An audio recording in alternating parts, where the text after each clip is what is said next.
Hello, good morning everyone. Quickly join करो session. Quickly session join करो। Audio video clear है क्या बाबू? Audio video clear है?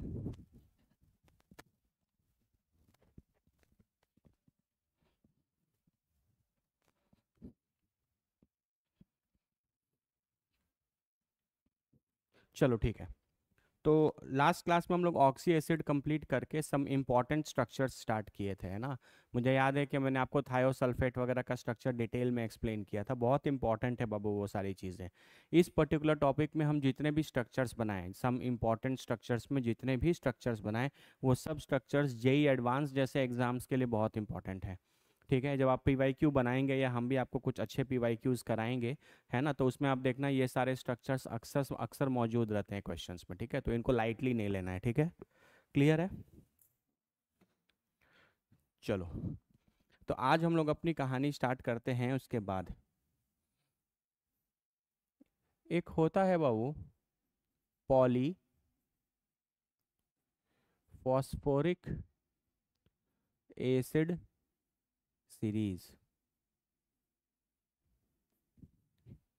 ठीक है, पॉली फॉस्फोरिक एसिड सीरीज।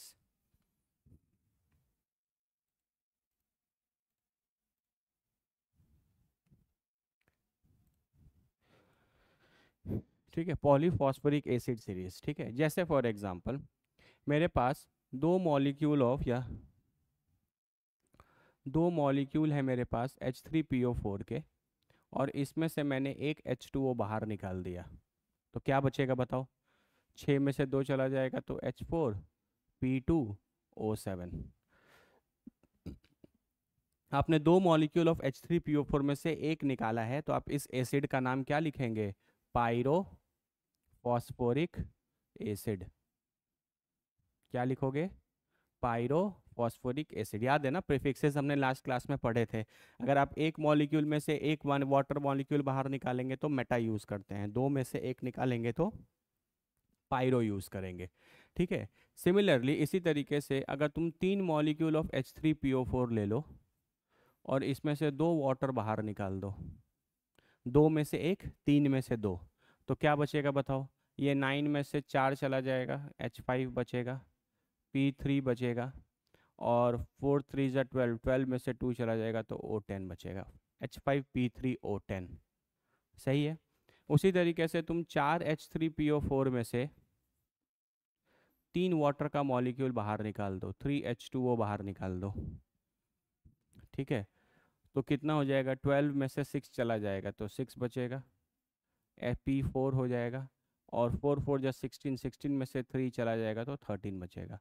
तो H6P4O13, है ना। सिमिलरली इसी तरीके से चलता जाएगा, नीचे भी आता जाएगा। तो ये जो पूरे सीरीज ऑफ कंपाउंड्स बोल रहे हैं, ध्यान रखना, सिर्फ आप इसको पायरोफॉस्फोरिक एसिड बोल सकते हो, लेकिन आप इसको पायरो, इसके लिए आप पायरो नहीं यूज कर सकते और इसके लिए भी पायरो यूज नहीं कर सकते, क्योंकि पायरो प्रीफिक्स तभी यूज होता है जब आप दो मॉलिक्यूल में से एक मॉलिक्यूल वाटर का बाहर निकालते हैं।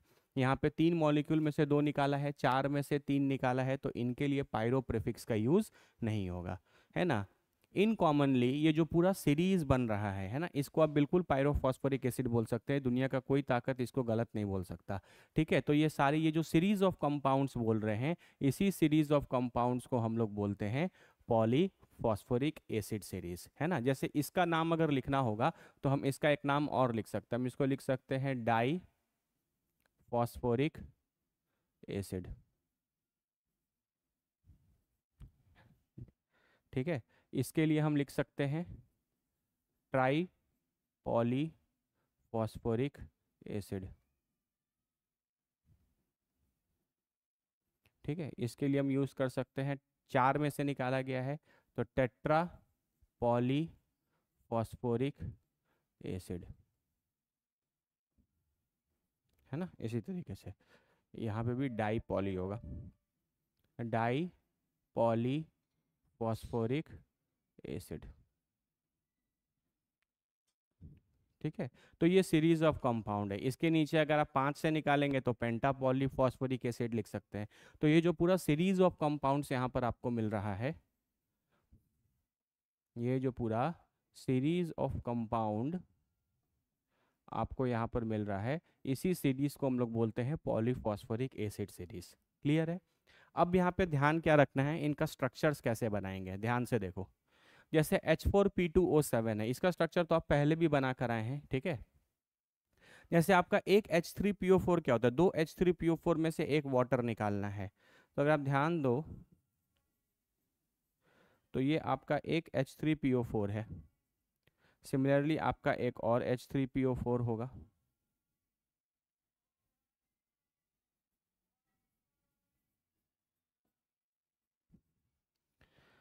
आपको क्या करना है, ये इन दोनों में से एक वाटर का मॉलिक्यूल यहाँ से बाहर निकाल देना है। देखो यहाँ पे H और OH, ये वाटर का मॉलिक्यूल अगर बाहर निकल जाएगा तो ये आपका क्या बन जाएगा, H2O बन के बाहर निकल गया। और ये जुड़ जाएंगे आपस में, है ना। इसका OH इसका H मान लो निकल गया, तो ये फॉस्फोरस और ये ऑक्सीजन को कनेक्ट कर देना है। तो आपका जो स्ट्रक्चर बन जाएगा वो कुछ ऐसा दिखेगा, POP double बॉन्डो double बॉन्डो OH OH OH और OH। ये जो स्ट्रक्चर है, this structure is H4P2O7। Check कर लो, दो फॉस्फोरस, चार हाइड्रोजन, 1 2 3 4 5 6 7, है ना। आप ऐसा स्ट्रक्चर वैसे भी, आप इसको वैसे भी बना सकते थे कि यहाँ पर H4P2O7 है, यहाँ सेंट्रल एटम 2 है, साइड एटम ऑड इन नंबर है, तो यहाँ पे लिंकेज जो है वो XOX टाइप का होगा। तो यहाँ लिंकेज XOX टाइप का है। अरे बोलो ना बाबू, क्लियर है? ये सब कुछ स्पेशल सीरीज है ना, स्पेशल सीरीज है, इनके स्ट्रक्चर्स भी थोड़े से डिफरेंट होते हैं। नॉर्मल जो चीज़ हम लोग ऑक्सी एसिड्स में पढ़े हैं वो हमेशा इनमें फॉलो नहीं होंगे, है ना। जैसे आपको इसका स्ट्रक्चर बनाना है ना, H5P3O10 का बनाना है, तो बेसिकली ये कॉन्सेप्ट क्या है कि तीन H3PO4 में से दो वाटर निकालना है ना। तो हम इसी तरीके से तीन फॉस्फोरिक एसिड लिख लेंगे, P double bond OH OH OH, इसके बगल में P double bond OH OH OH, और इसके बगल में P double bond OH OH OH। तो तीन फॉस्फोरिक एसिड हो गए, है ना। ये एक H और H2O मिलकर वाटर निकल गया, ये एक H और H2O OH मिलकर क्या निकल गया, वाटर निकल गया। तो सब जुड़ जाएंगे, कैसा दिखेगा ये देखो, PO PO double bond double bond double bond OH OH OH OH OH। ठीक है, तो this is the structure of H5P3O10, है ना। ये जो स्ट्रक्चर है आपका, ये हो गया आपका H5P3O10। बाबू देखो, आपको कंटेंट सब एकदम जेई एडवांस लेवल का मिल रहा है, मेरी बात ध्यान से सुनिए, है ना। अगर आपको कंटेंट उस लेवल का चाहिए, जनरली क्या होता है ना, बच्चे बोलते हैं सर आप एडवांस लेवल का पढ़ाएंगे क्या। बाबू हम आपको बहुत अच्छे से जेई एडवांस लेवल तक पढ़ाएंगे, ठीक है। लेकिन आपको उसका फायदा तब होगा जब आप उस चीज़ को फॉलो कर रहे हैं, आप लेक्चर्स रेगुलर देख रहे हैं, आप नोट्स प्रॉपर बना रहे हैं, आप उन सारी पढ़ाई हुई चीज़ों को रोज रिवाइज करके क्लास में आ रहे हैं, तो आपकी तैयारी एडवांस लेवल की होगी। मेरे पढ़ाने से एडवांस लेवल में आप चीज़ें सिर्फ नहीं सीखेंगे, है ना। जितने भी तरीके से हम लोग कर रहे हैं, केमिकल बॉन्डिंग में हम आपको कितनी अच्छे अच्छे चीज़ें अभी तक बता चुके हैं, अगर आप उन सारों चीज़ों को फॉलो कर रहे हैं, पढ़ रहे हैं, नोट्स बना रहे हैं, रिवाइज कर रहे हैं, तो ही आपको फायदा है, ठीक है। ये क्लियर हो गया क्या? सिमिलरली तुम ये भी बना सकते हो, आपके पास 4H3PO4 है, तो इस तरीके से एक और H3PO4 बगल में ले लो, और फिर यहाँ से एक वाटर बाहर निकाल लो, तो चार मॉलिक्यूल आपस में कनेक्टेड हो जाएंगे। तो इसी तरीके से इन द सेम वे आप सारी सीरीज के स्ट्रक्चर्स ड्रॉ कर सकते हो। In the same way we can draw structures of all series, है ना। पूरे सीरीज का, सारे के सारे सीरीज का हम लोग स्ट्रक्चर्स इसी तरीके से बना सकते हैं, ठीक है। तो ये आपका अगला कैटेगरी था, इंपॉर्टेंट भी है, क्वेश्चंस पूछे जा चुके हैं पॉलीफॉस्फोरिक एसिड सीरीज में से। ठीक है, इसका सिर्फ पहला वाले को आप पायरोफॉस्फोरिक एसिड बोल सकते हैं क्योंकि दो मॉलिक्यूल में से एक मॉलिक्यूल वाटर का बाहर निकला है। लेकिन आप इनके लिए पायरो प्रीफिक्स का इस्तेमाल नहीं कर सकते क्योंकि यहाँ पर 3 में से 2 निकल रहा है और 4 में से 3 निकल रहा है। ठीक है, लेकिन इन जनरल इन सारे सीरीज ऑफ कंपाउंड्स को आप पॉलीफॉस्फोरिक एसिड सीरीज का नाम दे सकते हैं। एक बार इसको अच्छे से देख लो, क्लियर है तो फिर आगे बढ़ेंगे।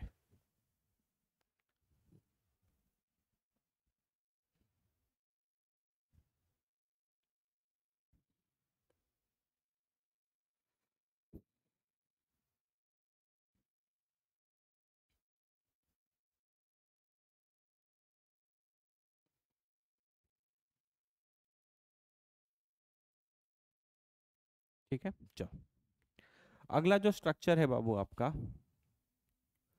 वो है आपका CrO5 का, है ना। ये सारे स्ट्रक्चर्स इंपॉर्टेंट हैं, इनको थोड़ा ध्यान से देखना है। CrO5 है ना, सी क्या है आपका, क्रोमियम है, और O तो ऑक्सीजन है। ठीक है, दिस इज क्रोमियम और वो ऑक्सीजन है। इसका जब आप स्ट्रक्चर बनाओगे तो सेंट्रल एटम क्रोमियम बनता है, यहाँ पर आपके पास एक डबल बॉन्ड O,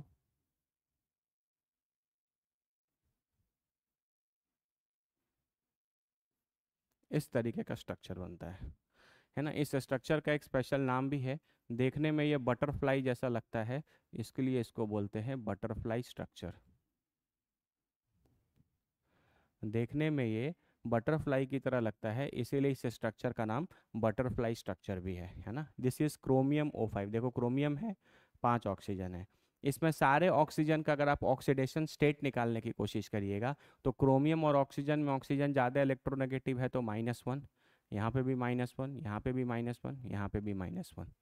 यहाँ पर ऑक्सीजन ऑक्सीजन जुड़ा हुआ है तो पहले तो एटम सेम है, और इस ऑक्सीजन की भी हाइब्रिडाइजेशन sp3 है, और इस ऑक्सीजन की भी हाइब्रिडाइजेशन sp3 है। ठीक है, तो इसीलिए ये दोनों ऑक्सीजन आइडेंटिकल निकले, इनके बीच में कोई इलेक्ट्रोनेगेटिविटी की डिफरेंस नहीं थी, इसीलिए इस बॉन्ड के कारण किसी पर भी -1 या +1 नहीं जाएगा। तो ये 4 ऑक्सीजन का ऑक्सीडेशन स्टेट कितना है, -1, और इस ऑक्सीजन का तो -2 हो जाएगा क्योंकि ये दोनों बॉन्ड क्रोमियम के साथ ही बना रहा है। तो ये वाले बॉन्ड के भी इलेक्ट्रॉन्स ऑक्सीजन ही खींचेगा और ये वाले बॉन्ड के भी इलेक्ट्रॉन्स ऑक्सीजन ही खींचेगा। तो क्रोमियम पे -2, क्रोमियम का ऑक्सीडेशन स्टेट 1 2 3 4 5 6, क्रोमियम का +6, है ना। तो क्रोमियम का ऑक्सीडेशन स्टेट +6 है, इसमें एक ऑक्सीजन है जिसका ऑक्सीडेशन स्टेट -2 है, और इसमें 4 ऑक्सीजन ऐसे हैं जिनका ऑक्सीडेशन स्टेट -1 है। ठीक है, आइए इधर, आइए, तो क्या हुआ।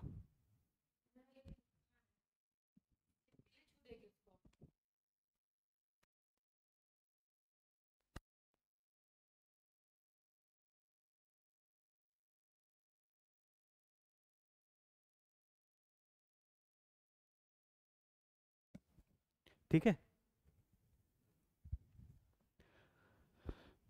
अरे बोलो बाबू, क्लियर है ना। इंपॉर्टेंट स्ट्रक्चर, अगर आपसे कभी भी CrO5 का स्ट्रक्चर पूछे, बड़ा ही फेमस है ना, बहुत ही फेमस है, अच्छे अच्छे एग्जाम्स में ओलंपियाड्स में क्वेश्चंस पूछे जाते हैं। तो क्रोमियम O5 है। इसके बारे में एक और बहुत इंपॉर्टेंट कुछ कुछ बातें हैं। पहला बात तो तुम देखो, अगर तुम इसका स्ट्रक्चर देखो तो तुमको ये एक 3 मेंबर्ड रिंग दिखेगा। इस वाले रिंग में 3 ही एटम है, chromium oxygen oxygen, 3 membered ring. यहाँ पे भी chromium oxygen oxygen 3 membered ring है। तो आप बोल सकते हो कि इसमें 2 3 मेंबर्ड रिंग है, 2 3 मेंबर्ड रिंग है। और 3 मेंबर्ड रिंग जो होते हैं वो बहुत ज़्यादा स्टेबल नहीं होते, इसीलिए ये स्ट्रक्चर जो है वो बहुत ज़्यादा स्टेबल नहीं है, ये एक अनस्टेबल स्ट्रक्चर है। CrO5 में 2 3 मेंबर्ड रिंग होने के कारण ये जो स्ट्रक्चर है ये अनस्टेबल कैटेगरी में रखा जाता है, क्योंकि 3 मेंबर्ड रिंग जो होते हैं वो बहुत ज़्यादा स्टेबल नहीं होते। मैंने आपको पहले भी पढ़ाया है कि 5 मेंबर्ड रिंग, 6 मेंबर्ड रिंग, ये सब स्टेबल रिंग्स होते हैं। 3 मेंबर्ड रिंग, 4 मेंबर्ड रिंग, ये सब स्टेबल रिंग्स नहीं होते। तो क्योंकि इस स्ट्रक्चर में 2 3 मेंबर्ड रिंग्स प्रेजेंट हैं, इसीलिए ये स्ट्रक्चर बहुत ज़्यादा स्टेबल नहीं है। ठीक है, पहला पॉइंट। अगर आप ध्यान से देखो तो CrO5 का जो कलर होता है, इसका कलर भी पूछा जा सकता है, ये कलर होता है ब्लू कलर। क्रोमियम पेंटाऑक्साइड या CrO5 का जो कलर होता है वो ब्लू कलर होता है, लेकिन it's blue colour fades in aqueous solution. ठीक है, इसका जो ब्लू कलर है वो एक्वस सॉल्यूशन में फेड कर जाता है, मतलब ब्लू कलर गायब हो जाता है।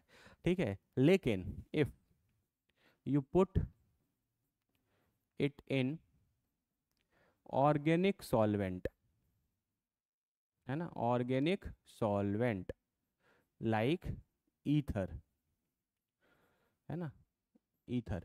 यहाँ एक्वा सॉल्यूशन बोलने का मतलब बाबू यहाँ पानी डाला गया है, H2O। अगर आप इस कंपाउंड को उठाकर पानी में डालोगे तो इसका जो ब्लू कलर है वो फेड कर जाएगा। लेकिन अगर आप इसी कंपाउंड को ऑर्गेनिक सॉल्वेंट में डालोगे जैसे कि ईथर, ईथर होता है बाबू ROR, है ना, जैसे फॉर एग्जांपल आप लिख सकते हो CH3OCH3। ठीक है, इस तरीके का जो कंपाउंड होता है ROR या इस तरीके के जो कंपाउंड होते हैं इनको ईथर बोलते हैं। ठीक है, जैसे आप इसको डाई मिथाइल ईथर बोल सकते हैं, एक तरफ मिथाइल दूसरे तरफ मिथाइल, तो इसका नाम हो गया डाई मिथाइल ईथर। ठीक है, ये सब ऑर्गेनिक केमिस्ट्री की चीज़ें हैं, वहाँ पर हम लोग डिस्कस करेंगे। टाइम बिंग के लिए बस जो इंपॉर्टेंट पॉइंट है वो ध्यान रखना है। तो अगर मान लीजिए आपने ईथर में आपने इस कंपाउंड को डाल दिया तो इसका ब्लू कलर फेड नहीं होगा। If put in organic solvent, its blue color its blue color do not fade। Blue colour fade नहीं होता, क्यों नहीं होता? जैसे ही आप क्रोमियम को,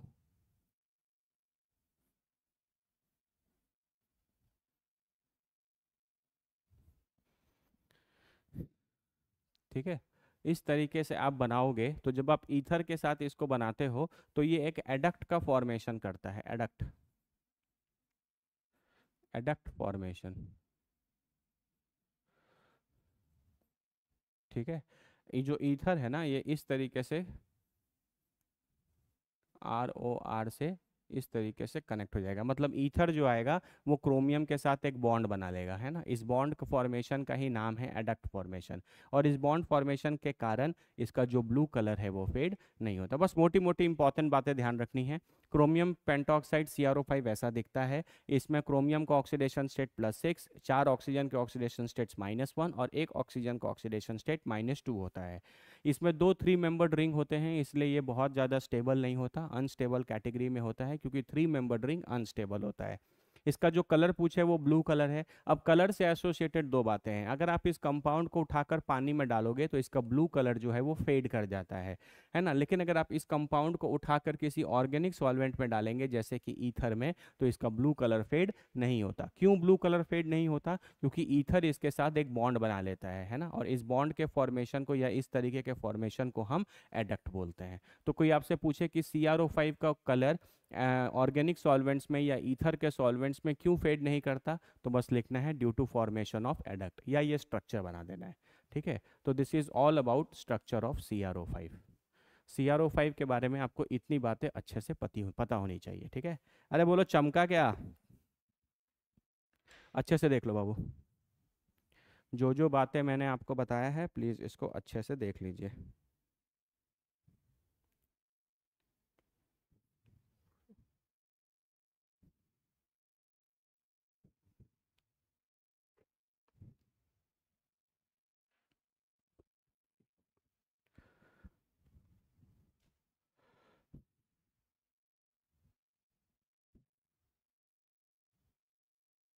चलो,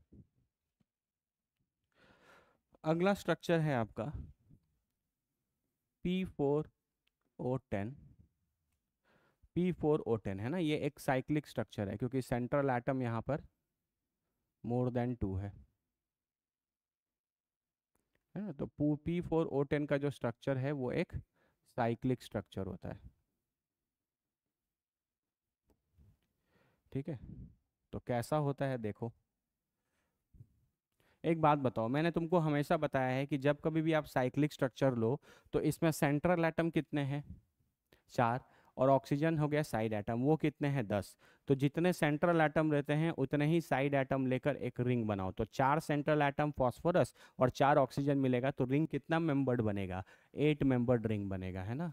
तो ये आपका एक 8 मेंबर्ड रिंग बनेगा।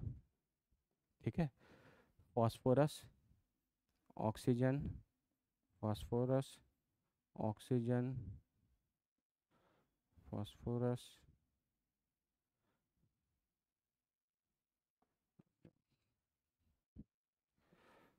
Phosphorus, oxygen, phosphorus, phosphorus, oxygen, ऐसा। ठीक है, तो आपके पास ध्यान से देखो 1 2 3 4 फॉस्फोरस और 4 आपके पास ऑक्सीजन है। यहाँ तक कोई दिक्कत? चलिए, अब एक बात बताओ, आपने 4 फॉस्फोरस और 4 ऑक्सीजन तो बचा लिए, बचे कितने, 6 ऑक्सीजन। ठीक है, तो फॉस्फोरस के पास कितने वैलेंस इलेक्ट्रॉन होते हैं, फॉस्फोरस के पास टोटल वैलेंस इलेक्ट्रॉन होते हैं 5, है ना। तो 5 में से इस फॉस्फोरस ने कितने इलेक्ट्रॉन यूज कर लिए, 2, बचे कितने हैं इसके पास, 3। ठीक है, और आपको पास कितने ऑक्सीजन आपको और कनेक्ट करने हैं, 6 ऑक्सीजन आपको और कनेक्ट करने हैं। ठीक है, तो आप इसको एक डबल बॉन्ड ओ दे सकते हो, इसको आप एक डबल बॉन्ड ओ दे सकते हो, इसको आप एक डबल बॉन्ड ओ दे सकते हो, इसको डबल बॉन्ड ओ दे सकते हो। तो अब आपने फॉस्फोरस ने कितने इस्तेमाल कर लिए, 4, है ना। 2 पहले था और 2, टोटल 4 इलेक्ट्रॉन इसके यूज हो गए। और ऑक्सीजन भी कितने यूज हो गए, 8। अब 2 ही ऑक्सीजन बचा है ना। तो वो ऑक्सीजन जो है बाबू वो इस तरीके से कनेक्टेड रहता है, इस तरीके से। एक ऑक्सीजन इस फॉस्फोरस और इस फॉस्फोरस के बीच में, और एक ऑक्सीजन इस फॉस्फोरस और इस फॉस्फोरस के बीच में, है ना। अब देखो हर एक फॉस्फोरस ने अपने 5 इलेक्ट्रॉन्स यूज कर लिए या 5 बॉन्ड बना लिए। हर फॉस्फोरस ने अपने 5 वैलेंस इलेक्ट्रॉन यूज कर लिए। तो ये जो स्ट्रक्चर है बाबू, ये स्ट्रक्चर होता है P4O10 का, है ना। ये तो मैंने जेई एडवांस के पेपर में P4O10 का स्ट्रक्चर कम से कम 4 5 बार देख लिया है कि आया है। ठीक है, इसलिए ये इंपॉर्टेंट है। ठीक है, इजी है, अगर तुम लॉजिकली सोचो तो हमने कुछ डिफरेंट नहीं किया है, जो स्ट्रक्चर्स के बेसिक कॉन्सेप्ट्स हैं उन्हीं को लगाकर हमने ये स्ट्रक्चर बनाया है। कोई दिक्कत किसी को? ठीक है, चलो अब अगला जो स्ट्रक्चर है बाबू वो है इसी से मिलता जुलता P4O6, है ना। इसी से मिलता जुलता स्ट्रक्चर है आपका P4O6। ठीक है, तो यहाँ पे भी आपका सेंट्रल एटम मोर देन 2 है। ठीक है, तो हम इसको बोलेंगे, ये भी, इसका भी स्ट्रक्चर साइक्लिक ही बनेगा। और सेंट्रल एटम 4 है तो ये भी 8 मेंबर रिंग बनेगा।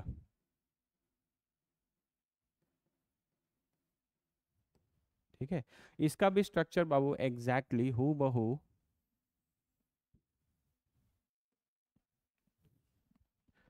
ऐसा ही बनता है। द ओनली डिफरेंस इज कि ये नहीं होता। इसमें 10 ऑक्सीजन थे, इसमें 6 ही ऑक्सीजन थे, तो 4 ऑक्सीजन कम है। तो ये डबल बॉन्ड ओ वाली चीज़ें नहीं होती, और इन सब के पास अपना एक एक लोन पेयर बचता है।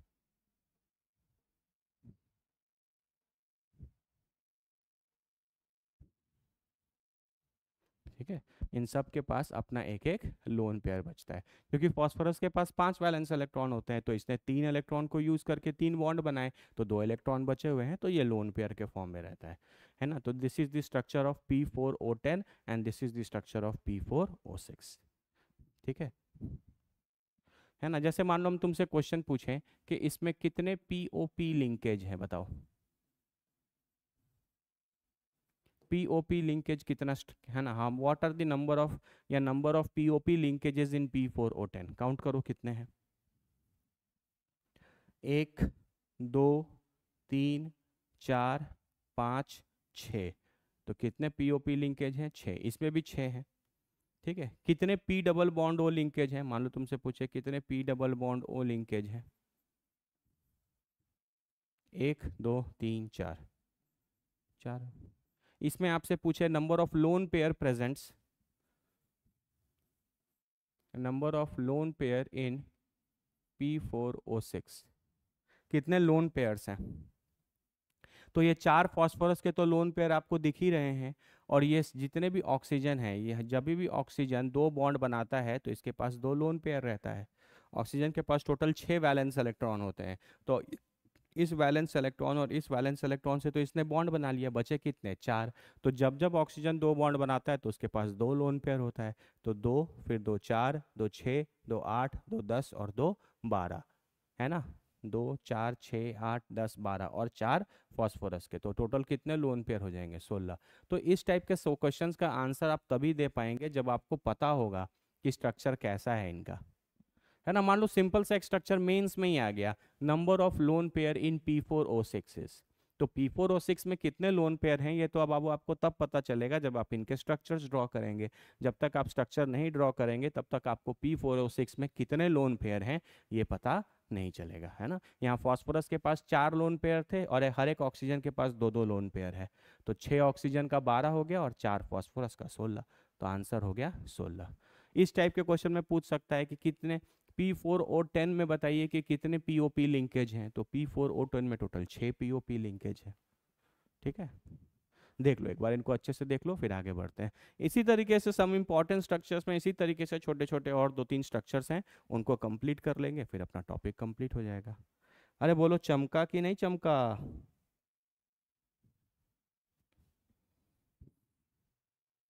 अच्छे से देख लो बाबू।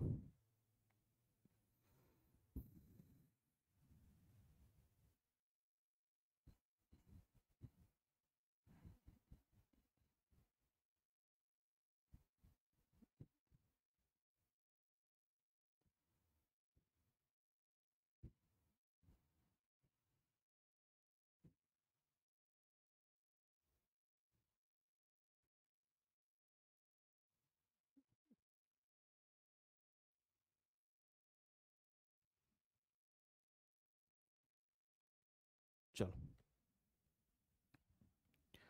अब बारी आता है स्ट्रक्चर की। इनऑर्गेनिक बेंजीन,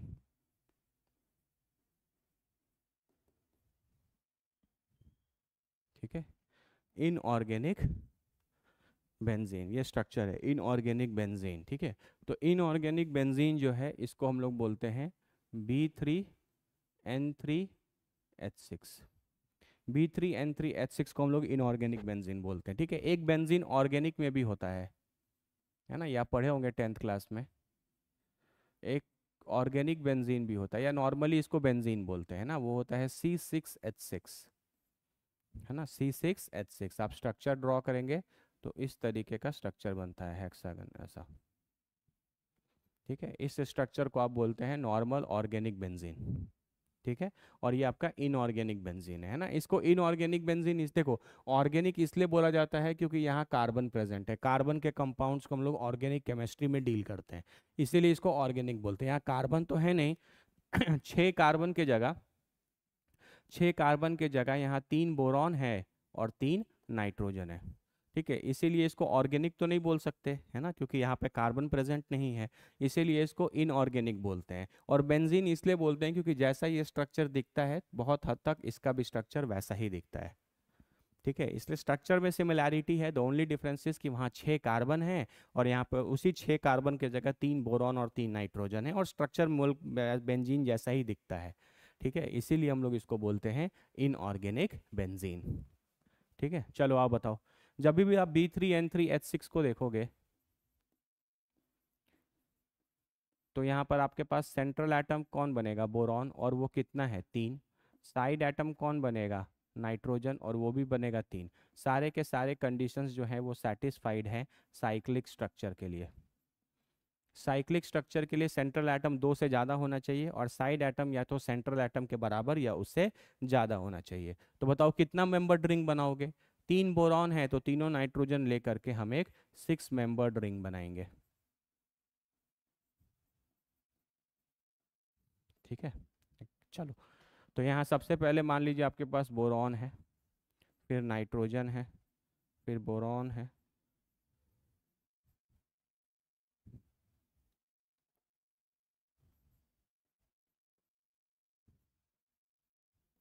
हाँ। तो ये आपका एक हेक्सागन जैसा बन गया, है ना, सारे एटम्स कनेक्टेड तो होंगे ही एक दूसरे से। अब बोरॉन के पास कितने वैलेंस इलेक्ट्रॉन होते हैं बताओ। बोरॉन के पास कितने वैलेंस इलेक्ट्रॉन होते हैं? तीन। तो तीन वैलेंस इलेक्ट्रॉन में से दो इलेक्ट्रॉन इधर यूज हो गया, और नाइट्रोजन भी नॉर्मली तीन बॉन्ड तो बनाता ही है। आपके पास छह हाइड्रोजन आपको कनेक्ट करने हैं, तो छह हाइड्रोजन कनेक्ट करने हैं तो आप एक एक सबको दे दीजिए।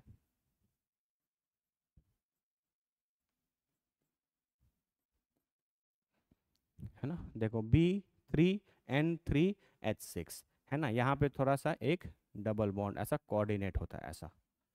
अ,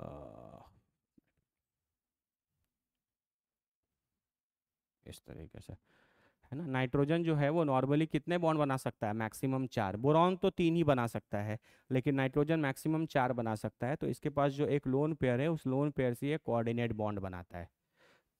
ठीक है, इसका रीजन हम आपको बताएंगे। ठीक है, इसका रीजन होता है बैक बॉन्डिंग।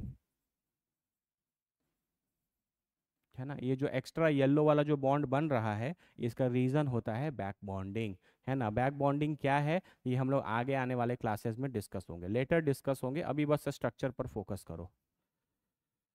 है ना, अभी बस स्ट्रक्चर पर फोकस करना है। तो ये जो स्ट्रक्चर बना है, तुमको नहीं लगता कि ये स्ट्रक्चर और ये स्ट्रक्चर एकदम सेम है? द ओनली डिफरेंस इज कि यहाँ पर बोरॉन और नाइट्रोजन है, यहाँ पे छो जगह कार्बन है। इन सब के पास भी एक एक एच ऐसे कनेक्टेड होता है। हर एक कार्बन के पास एक एक हाइड्रोजन होता है। ये C6H6 है। तो इस स्ट्रक्चर को देखो और इस स्ट्रक्चर को देखो, तुमको एग्जैक्टली सेम दिखेगा। बस डिफरेंस ये है कि यहाँ पे छह कार्बन प्रेजेंट है, हर एक जगह यहाँ कार्बन है, और यहाँ उस छह कार्बन की जगह तीन बोरॉन और तीन नाइट्रोजन है। बाकी स्ट्रक्चर एकदम एग्जैक्टली ऐसा ही मिल रहा है। इसीलिए इसको नॉर्मल बेंजीन या ऑर्गेनिक बेंजीन बोलते हैं, ऑर्गेनिक केमिस्ट्री में पढ़ते हैं। और इसको इनऑर्गेनिक बेंजीन बोलते हैं, इसको इनऑर्गेनिक केमिस्ट्री में पढ़ते हैं। आने वाले समय में हम लोग इनके प्रिपरेशन, इनके रिएक्शंस वगैरह भी पढ़ेंगे। ठीक है, तुम बताओ पहले कितने लोग को ये चमक गया? अरे बोलो जल्दी, कमेंट करो, क्लियर है क्या? बोलो बाबू, क्लियर है?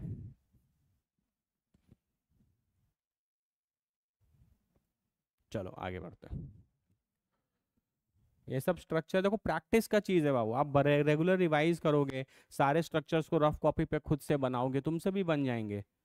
ठीक है, और केमिस्ट्री से बाबू ज़्यादा स्कोरिंग सब्जेक्ट कोई नहीं है। यकीन मानो, जो भी कॉन्सेप्ट्स हम लोग पढ़ रहे हैं, यही कॉन्सेप्ट्स क्वेश्चन के फॉर्म में पेपर में आएंगे। है ना, अगर आप जितना अच्छे से मेरी पढ़ाई गई बातों को, नोट्स को प्रॉपर फॉलो करेंगे, प्रैक्टिस करेंगे, प्रीवियस ईयर के क्वेश्चंस बनाएंगे, केमिस्ट्री बहुत स्कोरिंग सब्जेक्ट है ना। केमिस्ट्री के बिना आपके आईआईटी का दरवाज़ा नहीं खुलेगा। केमिस्ट्री का आईआईटी का दरवाज़ा खोलना है, आईआईटी जाना है, तो केमिस्ट्री तो अच्छी होनी ही चाहिए। और आपको इतना अच्छा कंटेंट मिल रहा है, सच बोल रहा है, बहुत अच्छा कंटेंट मिल रहा है आपको। प्रॉपर हर कुछ सिस्टमैटिक चल रहा है, बस आपको उसको पढ़ते रहना है, रिवाइज करते रहना है, दैट्स इट। चलो, इसके बाद एक कंपाउंड होता है बाबू जिसको बोलते हैं बोरैक्स, ये भी सीख लो, बोरैक्स। ठीक है, अगर आप इसका फॉर्मूला देखोगे तो ये Na2B4O7.10H2O ऐसे रहता है। ये मॉलिक्यूलर फार्मूला है, बोरैक्स, बोरैक्स Na2B4O7.10H2O।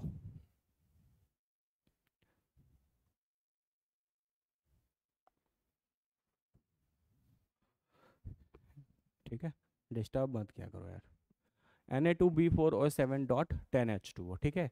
तो जब आप इसको देखोगे तो ये बाबू आपको दिखेगा इसका स्ट्रक्चर। Na2 को तो आप बाहर ले सकते हो, B4O5OH4.8H2O।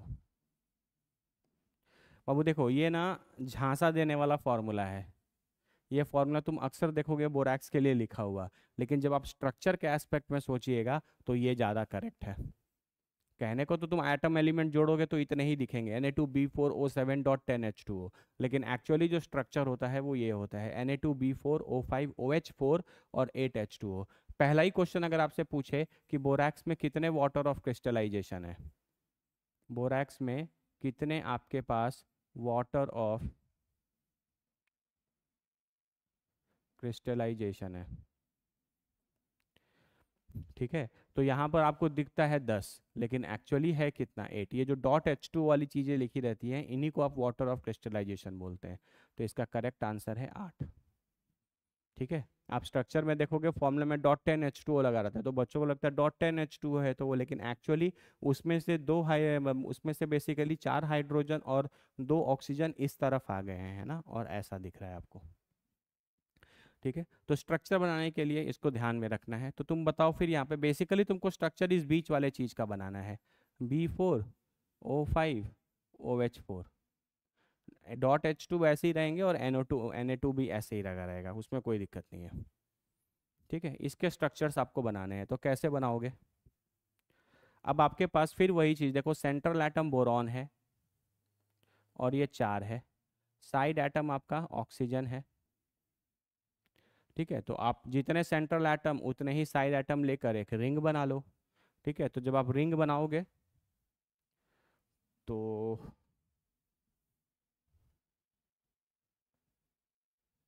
हम इसी को कॉपी कर लेते हैं। आई मेक चेंजेस, मेरे पास टेक्नोलॉजी है।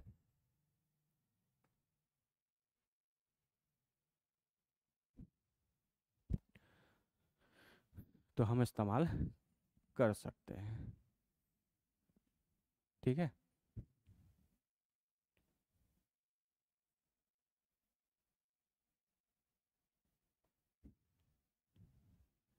इन सब जगह ऑक्सीजन ऑक्सीजन ऑक्सीजन। अच्छा, B4 है ना, ये तो 6 मेंबर रिंग बन रहा, सॉरी सॉरी सॉरी। आओ नेक्स्ट पेज पे बना लेते हैं। आपको बनाना है B4O5OH4 का स्ट्रक्चर। तो ये आपके पास हो गया बाबू बोरॉन, बोरॉन के बाद ऑक्सीजन, ऑक्सीजन के बाद फिर बोरॉन, बोरॉन के बाद फिर ऑक्सीजन, फिर बोरॉन, बोरॉन के बाद ऑक्सीजन, ऑक्सीजन के बाद बोरॉन, बोरॉन के बाद फिर ऑक्सीजन, इसके बाद फिर ऑक्सीजन, इसके बाद फिर बोरॉन और फिर ये। तो टोटल देखो 4 बोरॉन हो गए, 1 2 3 4 और 4 ऑक्सीजन हो गए। ठीक है, बोरॉन कितने, बोरॉन के पास कितने वैलेंस इलेक्ट्रॉन होते हैं? 3। तो 3 वैलेंस इलेक्ट्रॉन 2 है, तो यानी बोरॉन अभी एक बॉन्ड और बनाएगा। एक बॉन्ड और बनाएगा तो तुम ध्यान से देखो, यहाँ पे 4 OH भी कनेक्टेड है ना, तो 4 OH कनेक्टेड है, तो हर एक बोरॉन से तुम एक OH कनेक्ट कर सकते हो।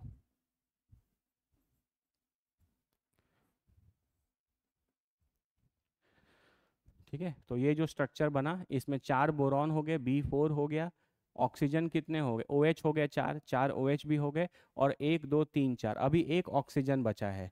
तो एक ऑक्सीजन जब बचेगा तो तुम इसको इस बोरॉन के बीच में कनेक्ट कर, तुम चाहो तो इस बोरॉन के बीच में भी कनेक्ट कर सकते हो, BOB लिंकेज टाइप का, जैसे P4O10 और P4O6 में था। जैसा P4O10 और P4O6 में था, उसी तरीके से तुम इस तरीके से एक कनेक्ट कर सकते हो। तो देखो 4 बोरॉन हो गए, 5 ऑक्सीजन हो गए और 4 OH भी हो गए। अरे बोलो ना। और इसके साथ साथ ये जो स्ट्रक्चर है ये बोरैक्स का स्ट्रक्चर है, तो इसके साथ साथ आप यहाँ पे बस ऐसे लिख देते हो कि इसके साथ साथ यहाँ 2H2O है। ठीक है, और यहाँ पे आपके पास 2 Na है, दिस इज Na2। ठीक है, एक बार अच्छे से देख लो। एग्जैक्टली अगर तुमको P4O10 और P4O6 के स्ट्रक्चर्स बाबू आते हैं तो तुम इजीली कर सकते हो, कोई दिक्कत नहीं है।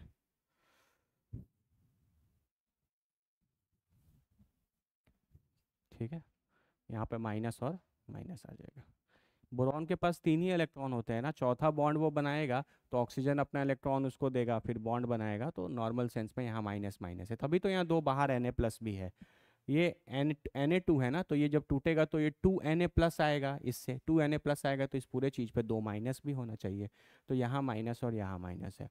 पहला इसमें से आपसे एक क्वेश्चन पूछेगा कि यहाँ जितने बोरॉन हैं उनकी हाइब्रिडाइजेशन बताइए।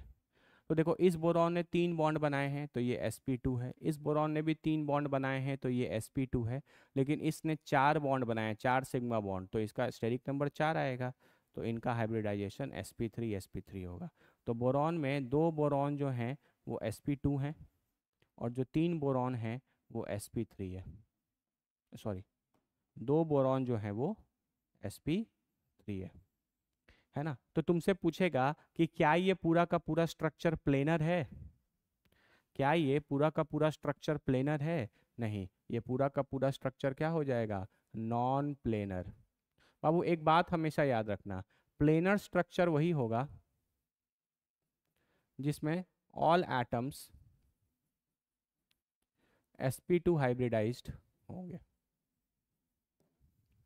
ऑल एटम्स क्या होंगे? sp2 hybridised. ठीक है, sp2 हाइब्रिडाइज्ड अगर एटम्स हैं तो ही चीज़ें प्लेनर होंगी। अगर ये दो बोरॉन भी sp2 होता तो हम बोल सकते थे कि चारों बोरॉन जो है वो एक प्लेन में लाई कर रहा है ना। लेकिन यहाँ पर दो बोरॉन sp2 हैं लेकिन दो बोरॉन sp3 है, ये दोनों तो एक प्लेन में लाई कर सकते हैं, ये प्लेनर हो सकता है। लेकिन sp3 वाली चीज़ें तो थ्री डायमेंशनल होती हैं, ये कभी भी प्लेनर नहीं होता। हमने पढ़ा है बेसिक इसी चैप्टर में। sp3 हाइब्रिडाइजेशन में क्या होता है कि कुछ बॉन्ड्स प्लेन के बाहर निकलते हैं, कुछ बॉन्ड्स प्लेन के अंदर आते हैं। वेज प्रोजेक्शन, डैश प्रोजेक्शन, याद है ना। बॉन्ड्स को प्लेन के बाहर और प्लेन के अंदर रिप्रेजेंट करते हैं। तो यहाँ पर ये जो sp3 है, दिस इज थ्री डायमेंशनल। तो जो थ्री डायमेंशनल है वो एक प्लेन में कैसे लाई कर सकता है? तो ये जो है वो प्लेनर नहीं होते। ठीक है, तो बोरैक्स का जो स्ट्रक्चर है वो प्लेनर नहीं है, या बोरैक्स में सारे बोरॉन्स जो हैं वो एक प्लेन में लाई नहीं करते। ऐसे भी पूछ सकता था, all boranes, all boron lie on the same plane। तो इसका आंसर हो जाएगा नो, सारे बोरॉन एक प्लेन में लाई नहीं करेंगे, क्योंकि दो sp2 है और एक sp3 है। प्लेनर मतलब एक प्लेन में लाई करने वाला, एक प्लेन में लाई करने वाला ज्योमेट्री सिर्फ ट्रायंगुलर प्लेनर था, है ना, टीपी जिसको आप बोलते थे। स्टेरिक नंबर 3 का केस sp2 हाइब्रिडाइजेशन। यहाँ पे जितने भी बॉन्ड बने होंगे वो सारे बॉन्ड्स एक ही प्लेन में लाई करेंगे, हर जगह एक प्लेन में लाई नहीं करेंगे। तो this is the structure of inorganic benzene और ये बोरैक्स बहुत इंपॉर्टेंट है बाबू, है ना। महा इंपॉर्टेंट कैटेगरी के ये सब क्वेश्चंस हैं, महा इंपॉर्टेंट कैटेगरी के ये सारे स्ट्रक्चर्स हैं। बोरैक्स का तो बाबू ध्यान रखना, ये फॉर्मूला झांसा देने वाला है, ये फॉर्मूला सही है, फॉर्मूले के हिसाब से तो सही है, लेकिन स्ट्रक्चर के हिसाब से आपको ये चीज़ पता होना चाहिए। ये चीज़ से आप स्ट्रक्चर बनाने जाएंगे पक्का गड़बड़ करके आएंगे। एक्चुअली इसमें 10 वाटर ऑफ क्रिस्टलाइजेशन नहीं होता, 8 ही होता है ना। बाकी इसका दो H2O के जो एटम्स है वो इसके अंदर आ गए हैं। इसीलिए बहुत इंपॉर्टेंट है बाबू, प्लीज़ ध्यान से इनको अच्छे से एक बार देख लो, बहुत इंपॉर्टेंट है। बार बार प्रैक्टिस भी करोगे तब जाके आपको चीज़ें क्लियर होंगी। एक बार अच्छे से देख लो फिर आगे बढ़ते हैं।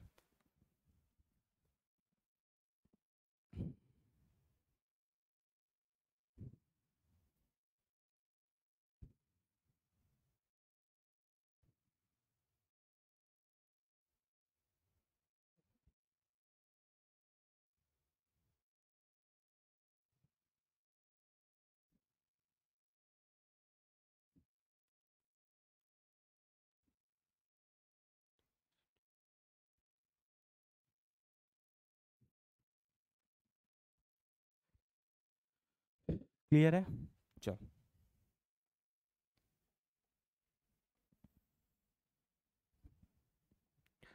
अगला एक सीरीज है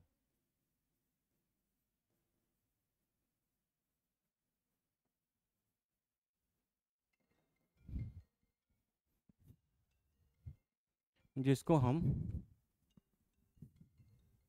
पॉलीथायोनिक सीरीज बोलते हैं, है ना। जैसे आज हम लोग एक पॉलीफॉस्फरिक एसिड का सीरीज किए थे, उसी तरीके से एक पॉलीथायोनिक सीरीज है। ठीक है, जैसे इसमें होता है H2S2O6, H2S3O6, H2S4O6, so on, ऐसे ऐसे बढ़ता जाता है नीचे। द ओनली डिफरेंस इज कि हाइड्रोजन के नंबर सेम है, ऑक्सीजन का नंबर सेम है, बस सल्फर जो है वो बढ़ता जा रहा है। ठीक है, एस है, एस है, एस है, S2 है, S3 है, S4 है, तो सल्फर जो है वो ऐड होता जा रहा है। ठीक है, दो सल्फर फिर तीन सल्फर, तो इनके स्ट्रक्चर्स आपको बनाने हैं। ठीक है, तो जैसे आप इसको बोलोगे डाई थायोनिक, है ना, ये आपका दो है तो ये डाई हो गया, फिर ये ट्राई, फिर ये टेट्रा, तो नाम तो लिख ही सकते हो।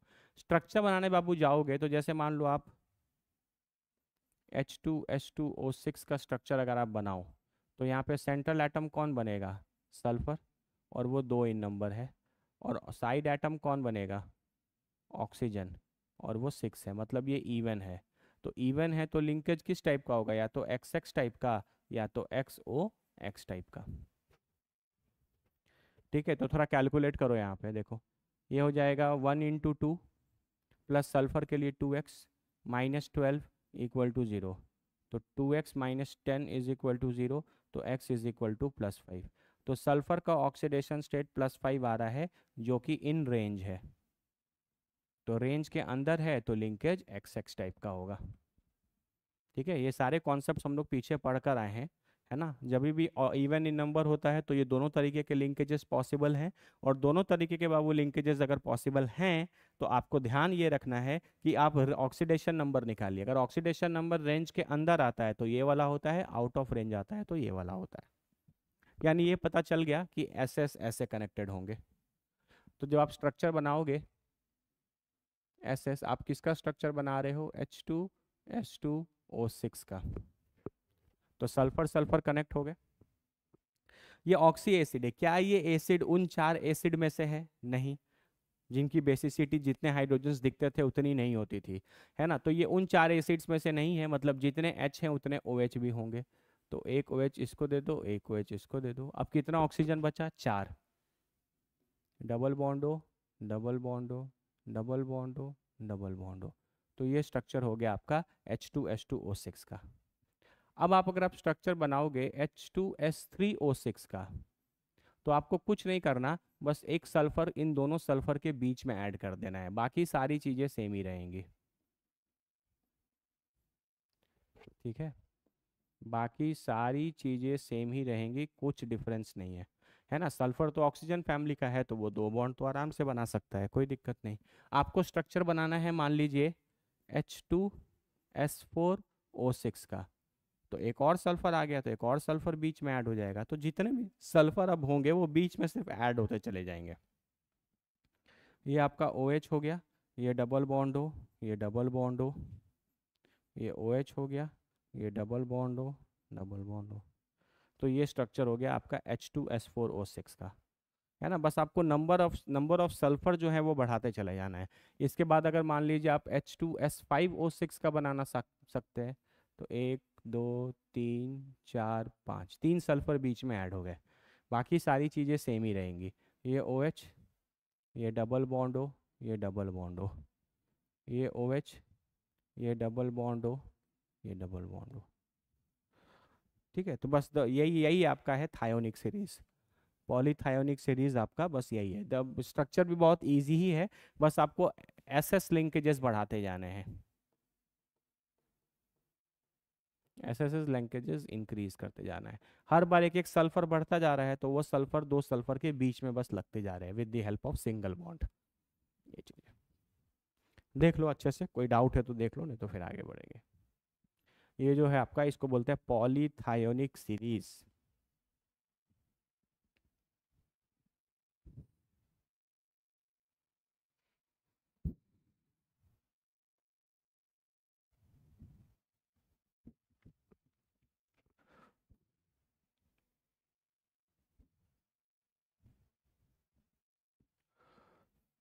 चलो एक लास्ट स्ट्रक्चर बना, ये स्ट्रक्चर हमको बनाकर दिखाओ कॉपी में, सब कोई ट्राई करो इसको। वीडियो पॉज करो, ट्राई करो, S3O9 का स्ट्रक्चर हमको बनाकर बताओ। ये तो इजी है, इसमें कुछ ऐसा नहीं है, बस प्रैक्टिस के लिए दिया है। S3O9 का स्ट्रक्चर चाहिए, ट्राई करो।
कैसा बनेगा?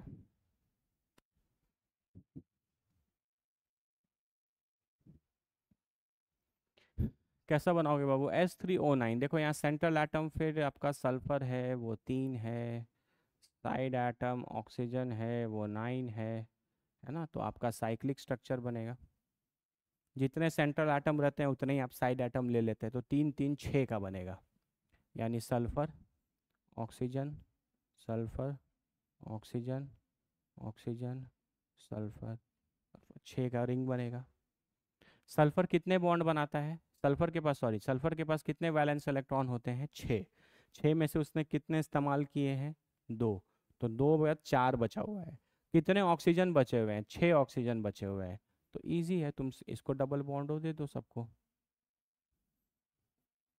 जब इलेक्ट्रॉन्स हैं ही तो किस बात का टेंशन? देखो हर एक सल्फर के पास कितने वैलेंस इलेक्ट्रॉन थे? 6। तो 6 हो गए। तो this is the structure of H3O9। ठीक है। तो यहाँ पर बाबू आपका ये जो स्ट्रक्चर वाला जो कॉन्सेप्ट है ये पूरा कंप्लीट हो गया है ना? ऑक्सी एसिड हमने टॉपिक स्टार्ट किया था, पहले हमने ऑक्सी एसिड पढ़ा, ऑक्सी एसिड के स्ट्रक्चर्स ड्रॉ किए, ऑक्सी एसिड का नेमिंग पढ़ा। उसके बाद सम इम्पॉर्टेंट स्ट्रक्चर्स के कैटेगरी में भी हमने बहुत सारे स्ट्रक्चर्स देखे। ठीक है, तो इतना काफ़ी है आपके लिए। ठीक है, तो इनको अच्छे से पढ़ते रहोगे, बार बार रिवाइज करते रहोगे तो चीज़ें याद रहेंगी। नहीं करोगे बाबू तो भूल जाओगे पक्का। ये सब ऐसी चीज़ें नहीं है कि आप एक बार पढ़ के याद रख सकते हैं जीवन भर, आपको हमेशा चीज़ों को रिवाइज करता रहना पड़ेगा। तुम ईमानदारी से केमिस्ट्री घर पर डेली अगर 1 से 1 घंटा या 1.5 घंटा अगर तुम केमिस्ट्री को देते हो ना, तो केमिस्ट्री तुम्हारी बहुत अच्छी हो जाएगी, बहुत ज़्यादा नंबर भी स्कोर करोगे और केमिस्ट्री तुमको बहुत अच्छे से समझ में भी आएगा, है ना? फिजिक्स और मैथ्स में बहुत प्रैक्टिस की ज़रूरत है, लेकिन केमिस्ट्री में जो चीज़ें आपको पढ़ाई जा रही हैं आप उनको बार बार पढ़ें। अगर ये चीज़ें अच्छे से आती रहेंगी तो ही आपसे फिर क्वेश्चंस बनेगा। फिजिक्स और मैथ्स में क्या होता है, कॉन्सेप्ट सीखने के बाद जब तक आप प्रैक्टिस नहीं करेंगे तब तक आपसे क्वेश्चंस नहीं बनेंगे। लेकिन केमिस्ट्री में जितनी अच्छी आपकी इनऑर्गेनिक और ऑर्गेनिक में खासकर जितनी अच्छी आपकी थ्योरी होगी, जितनी बातें आपको एग्जैक्टली पता होंगी, तो क्वेश्चन उतने पे ही बनता है। कोई नया टाइप का क्वेश्चन भी फ्रेम अगर हो जाता है तो भी तुम बना लोगे। इसलिए बहुत हाईली रिकमेंडेड है कि आप लेक्चर्स जो कराए जा रहे हैं इनको बहुत अच्छे से फॉलो करिए। ठीक है, चलो अब हम लोग एक टॉपिक पढ़ते हैं जो थोड़ा बहुत स्ट्रक्चर से ही रिलेटेड है, इसको भी कंप्लीट कर लेते हैं। सिलिकेट्स।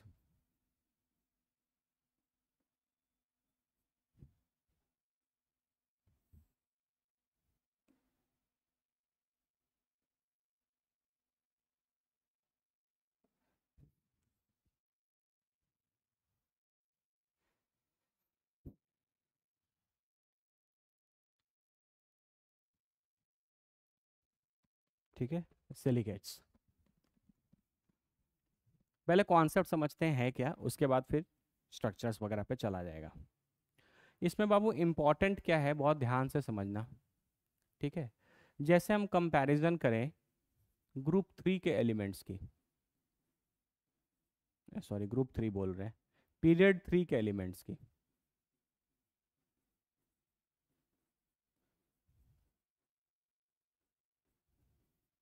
यहाँ कंपैरिजन पीरियड 3 के एलिमेंट्स में इसलिए हो रहा है क्योंकि सिलिकॉन खुद थर्ड पीरियड का है ना? सिलिकॉन जो है वो खुद थर्ड पीरियड का है। ठीक है, तो अब मान लो जैसे हम यहाँ कंपैरिजन करते हैं सिलिकॉन में, सिलिकॉन के आगे आ जाएगा फॉस्फोरस, फॉस्फोरस के आगे आ जाएगा सल्फर, और सल्फर के आगे आ जाएगा क्लोरीन। ये सारे थर्ड पीरियड के एलिमेंट्स हैं। ठीक है, इतना तो आपको पता ही है कि जैसे जैसे आप लेफ्ट से राइट जाएंगे आपका जो साइज है वो डिक्रीज करता जाएगा। ये बात भी क्लियर है ना? साइज जो है वो छोटा होगा। मतलब सिलिकॉन, फास्फोरस, सल्फर, क्लोरीन में क्लोरीन सबसे छोटा, फिर सल्फर, फिर फास्फोरस, और सबसे बड़ा। मतलब इन चारों में सबसे लार्जेस्ट साइज अगर है तो सिलिकॉन का है। एक कॉन्सेप्ट हमने पीछे भी पढ़ा था, वो कॉन्सेप्ट था कि एटम का साइज जितना स्मॉल होता है पाई बॉन्ड फॉर्मिंग टेंडेंसी उतनी ज़्यादा होती है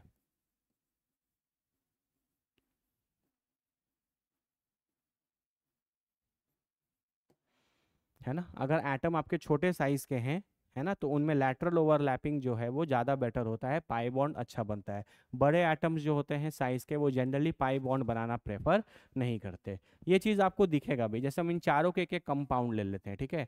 जैसे हम सिलिकॉन का ले लेते हैं H4SiO4, इसके लिए ले सकते हैं H3PO4, सल्फर के लिए ले सकते हैं H2SO4, और क्लोरीन के लिए ले सकते हैं HClO4। ये सारी चीज़ें आप पीछे पढ़ कर आए हैं, ठीक है। आप H3PO4 का स्ट्रक्चर बनाओगे तो आपके पास P डबल बॉन्ड O, यहाँ पे OH, यहाँ पे OH, और यहाँ पे OH होगा। आप H2SO4 का बनाओगे तो आपको S double bond O, S double bond O, OH OH ऐसा दिखेगा। और HClO4 का स्ट्रक्चर बनाओगे तो इस तरीके का बनेगा। अगर तुम ध्यान से बाबू देखो, है ना, ध्यान से देखो, तो यहाँ पर फॉस्फोरस और ऑक्सीजन के बीच में मल्टीपल बॉन्ड है, या डबल बॉन्ड है, या पाई बॉन्ड है। यहाँ पर सल्फर और ऑक्सीजन के बीच में दो दो पाई बॉन्ड है। यहाँ क्लोरीन और ऑक्सीजन के बीच में तीन तीन पाई बॉन्ड है। तो आप बोल सकते हो कि सबसे छोटा फॉस्फोरस का साइज बड़ा था, फिर सल्फर का था, और सबसे छोटा किसका था, क्लोरीन का। तो ये आपका आया साइज का ऑर्डर। तो साइज छोटा होने के कारण इन सब में क्लोरीन का साइज क्योंकि सबसे ज़्यादा छोटा था, तो वो ऑक्सीजन के साथ मल्टीपल बॉन्ड से कनेक्टेड था। यहाँ पे तीन तीन ऑक्सीजन डबल बॉन्ड से कनेक्टेड है, यहाँ दो दो ऑक्सीजन डबल बॉन्ड से कनेक्टेड है, और यहाँ तीन एक ही ऑक्सीजन जो है वो फॉस्फोरस के साथ डबल बॉन्ड बना रहा है। तो जैसे जैसे साइज छोटा होता जा रहा है, डबल बॉन्ड या मल्टीपल बॉन्ड जो ऑक्सीजन के साथ बन रहा है उसकी टेंडेंसी बढ़ती जा रही है ना। आप बोल सकते हो कि size as size decreases, multiple bonds, या preferably pi bonds forming tendency, इस पर्टिकुलर केस में किसके साथ, ऑक्सीजन के साथ, with oxygen increases, with oxygen increases. इसीलिए जो क्लोरीन है वो तीन तीन पाई बॉन्ड बना रहा है, सल्फर जो है वो दो पाई बॉन्ड बना रहा, फॉस्फोरस जो है वो भी एक पाई बॉन्ड बना रहा। लेकिन अगर आप सिलिकॉन के पास देखोगे, मैंने इसका स्ट्रक्चर नहीं ड्रॉ किया, अगर आप सिलिकॉन को देखो, फॉस्फोरस एक पाई बनाया, सल्फर ने दो पाई बनाए, क्लोरीन ने तीन पाई बनाया। लेकिन सिलिकॉन जो है इसका जो साइज है वो बड़ा है। लार्ज साइज होने के कारण it do not form pi bonds with oxygen, it do not form pi bonds with oxygen, है ना। जैसे आप इसका स्ट्रक्चर अगर बनाओगे तो सिलिकॉन OH OH OH और OH, ठीक है। यहाँ पे जितने भी सिलिकॉन हैं वो सारे ऑक्सीजन, सिलिकॉन और ऑक्सीजन का हमेशा सिग्मा बॉन्ड है, यहाँ कभी भी पाई बॉन्ड नहीं बन रहा। तो ये कॉन्सेप्ट आपको बहुत अच्छे से समझ में आनी चाहिए कि आप कभी भी कंपैरिजन अगर सिलिकॉन, फास्फोरस, सल्फर और क्लोरीन में कर रहे हैं, तो फास्फोरस, सल्फर और क्लोरीन सिलिकॉन से सब छोटे साइज में है ना। जैसे इधर से इधर आया जाएगा तो साइज छोटा होता जाएगा, तो वो ऑक्सीजन के साथ मल्टीपल बॉन्ड्स या पाई बॉन्ड्स बना रहे हैं। क्लोरीन तो तीन तीन पाई बना रहा है, सल्फर दो पाई बनाया, फास्फोरस एक पाई बनाया।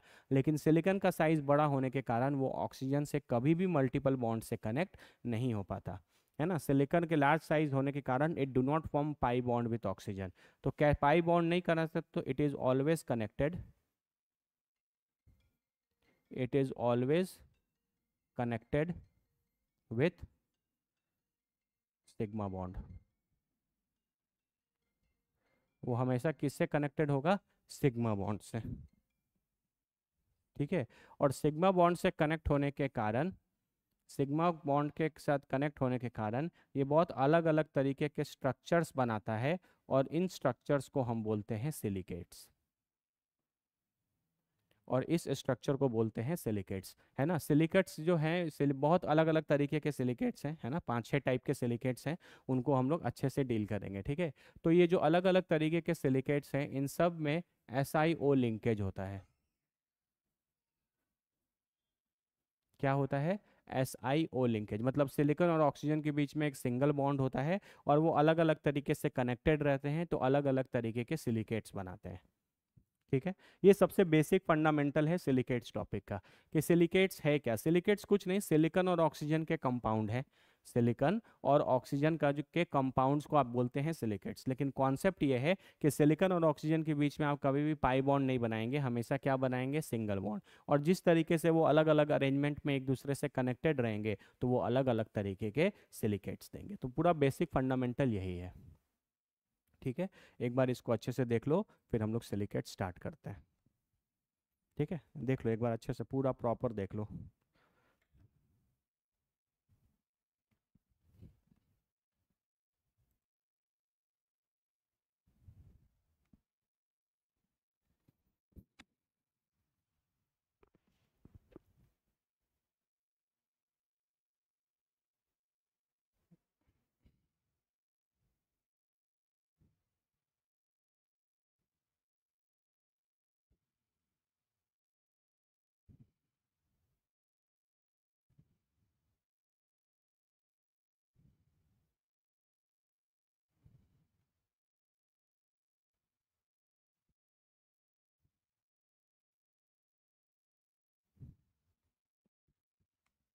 ठीक है, चलो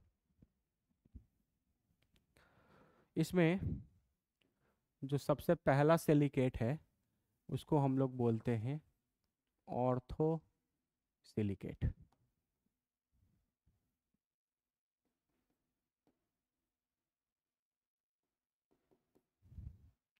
ठीक है, ऑर्थो सिलिकेट्स, ये सबसे बेसिक सिलिकेट है ना, ये सबसे बेसिक सिलिकेट है। और इसी बेसिक सिलिकेट को हम लोग आगे यूज़ करके और अलग अलग तरीके के सिलिकेट्स बनाएंगे। ठीक है, तो ये जो मैंने पीछे एग्जाम्पल लिखा था ना बाबू, ये वाला देखो, H4SiO4, अगर आप इसको आयोनाइज करोगे तो ये 4H plus plus SiO4 4 minus. तो हम लोग ये एच वेच नहीं दिखाएंगे, ये जो पर्टिकुलर चीज़ है इसी को हम लोग बोलेंगे ऑर्थो सिलिकेट। बाकी O माइनस को सेटिस्फाई करने के लिए आप वहाँ पर H प्लस लगा दो, कोई दिक्कत नहीं है। इसका स्ट्रक्चर आप अभी बना कर आए थे पीछे, ऐसा ही, O minus, O minus, O minus और O माइनस। ऑक्सीजन एक एक बॉन्ड बना रहा है तो माइनस है, तो इसी को आप बोलते हैं। अगर आप इसकी हाइब्रिडाइजेशन देखो तो ये sp3 है। जो मैं इलेक्ट्रॉनिक ज्योमेट्री देखोगे तो टेट्राहेड्रल है। दिखेगा भी कैसा, कोई लोन पेयर तो है नहीं, तो इसका जो स्ट्रक्चर है या जो शेप है वो भी आपको टेट्राहेड्रल ही दिखेगा। प्लेनर है या non planar, non planar. sp3 वाली चीज़ें कभी प्लेनर नहीं होती, sp2 वाली चीज़ें हमेशा प्लेनर होती हैं। ठीक है, तो इतनी बातें तो आप आराम से बना सकते हो। लेकिन इनका एक रिप्रेजेंट करने का तरीका है, ये बहुत ध्यान से देना, यही हम लोग इसके आगे फॉलो करने वाले हैं। रिप्रेजेंटेशन कैसे रिप्रेजेंट करते हैं, थोड़ा ध्यान दो।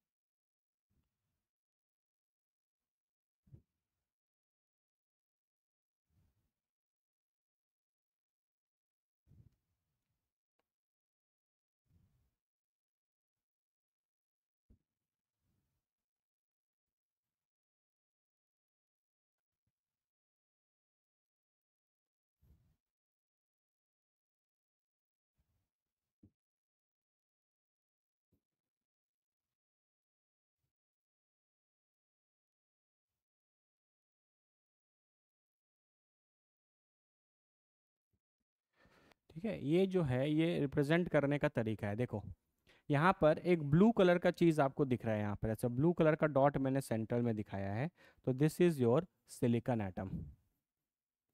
ठीक है, और ये जो हम बार बार इस तरीके से गोल गोल गोल गोल चीज़ें दिखा रहे हैं, ये आपके ऑक्सीजन है। ठीक है, तो देखो ये एक ऑक्सीजन, ये एक ऑक्सीजन, ये एक ऑक्सीजन, और ये जो चौथा ऑक्सीजन है ये रिप्रेजेंट करने का तरीका है वो सिलिकॉन के ऊपर ही आपको ऐसे दिखाना है। ऐसा नाम मान लें कि सिलिकॉन का जो डॉट है वो इस गोल वाले के बीच में है। ठीक है, ये एक माइनस, ये एक माइनस, ये एक माइनस और ये एक माइनस, यहाँ चार ऑक्सीजन पे चार माइनस है। तो इस तरीके से आपको दिखाना है। ये एक बेसिक स्ट्रक्चर ऑफ सिलिकेट है ना। या आप बोल सकते हो कि ये रिप्रेजेंटेशन है ऑर्थोसिलिकेट का। मतलब अब के बाद जितने भी सिलिकेट्स हम आगे बनाएंगे वो इसी बेसिक स्ट्रक्चर को यूज कर करके बनाएंगे। ठीक है, बाकी जितने भी सिलिकेट्स आगे तरीके के आएंगे वो सब इसी बेसिक सिलिकेट के स्ट्रक्चर को यूज कर करके बनाए जाएंगे। और ये बेसिक सिलिकेट का स्ट्रक्चर ऐसा दिखता है। बोलो क्लियर है? ठीक है, आप इसका मैं जनरल मॉलिक्यूलर फॉर्मूला लिखना है तो दिस इज SiO4 4 माइनस। ये आपका ऑर्थोसिलिकेट है। ठीक है, चलो, सॉरी। मुस्कुराने की वजह तुम हो, दिल लगाने की तुझे तुम हो, जिया जाए ना। अब आता है आपका पायरोसिलिकेट। क्या आता है बोलो? पायरोसिलिकेट, ऑर्थोसिलिकेट और फिर पायरोसिलिकेट। पायरोसिलिकेट का अगर आप स्ट्रक्चर बनाओ तो कैसा दिखता है पहले ये देखो।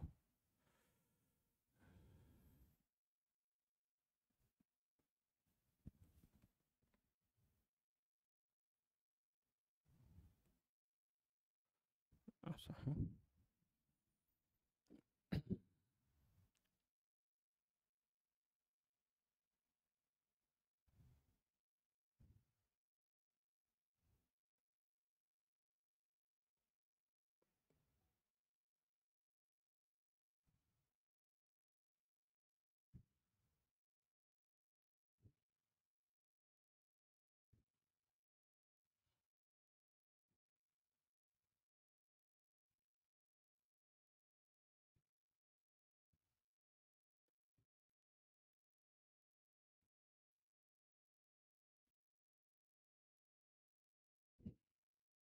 ये एक सिलिकेट का बेसिक स्ट्रक्चर है और ये एक सिलिकेट का